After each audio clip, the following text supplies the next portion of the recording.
India ഉൾപ്പെടുന്ന വൻകര ഏതാണ്? Asia. ഭൂമിശാസ്ത്രപരമായ പ്രത്യേകതകൾ കൊണ്ട് ഇന്ത്യ അറിയപ്പെടുന്നത് എങ്ങനെയാണ്? ഉപഭൂഖണ്ഡം. ഇന്ത്യൻ ഉപഭൂഖണ്ഡത്തിൽ ഉൾപ്പെടുന്ന രാജ്യങ്ങളുടെ എണ്ണം എത്ര? 7. ഇന്ത്യൻ ഉപഭൂഖണ്ഡത്തിലെ ഏറ്റവും വലിയ രാജ്യം ഏതാണ്? ഇന്ത്യ. ഇന്ത്യൻ ഉപഭൂഖണ്ഡത്തിലെ ഏറ്റവും ചെറിയ രാജ്യം ഏതാണ്? മാലിദ്വീപ്.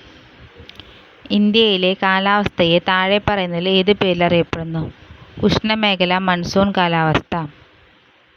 ഇന്ത്യൻ ഉപഭൂഖണ്ഡത്തിലെ ഏറ്റവും നീളം കൂടിയ നദി? സിന്ധു. താഴെ പറയുന്നതിൽ ഇന്ത്യൻ ഉപഭൂഖണ്ഡത്തിൽ ഉൾപ്പെടാത്ത രാജ്യം? ചൈന. ഇന്ത്യൻ ഉപഭൂഖണ്ഡത്തിലെ രാജ്യങ്ങളിൽ ഹിമാലയൻ രാജ്യം എന്നറിയപ്പെടുന്നത് ഏതാണ്? നേപ്പാൾ. ഇന്ത്യൻ ഉപഭൂഖണ്ഡത്തിന്റെ വിസ്തൃതിയിൽ 2-ാം സ്ഥാനത്തുള്ള രാജ്യം? പാകിസ്താൻ.